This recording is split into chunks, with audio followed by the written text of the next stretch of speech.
in Somaliland doorashadeeda loo madax baneeyo dadka deegaanaas ka soo jeeda siyaasiyiin bay leeyihiin dad ku matala talada dalka ay leeyihiin odayaal rugcada ah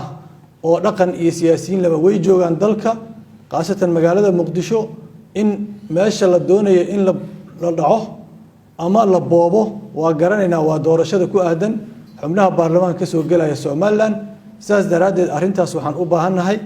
in ay noqoto arin lagu wareejiyo mas'uuliyadeeda dadka deegaankaas ka soo jeeda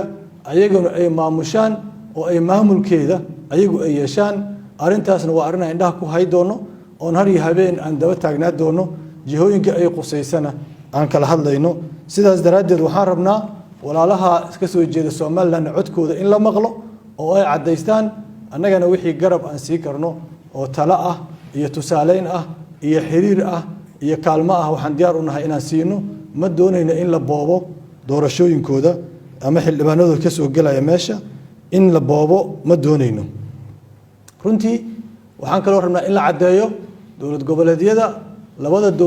labada deegaan ee ka dhacaysa doorashada hadda in la cadeeyo si ay dadka u diyaar garoobaan waxaan rabnaa dalka in loo jiheeyo doorashada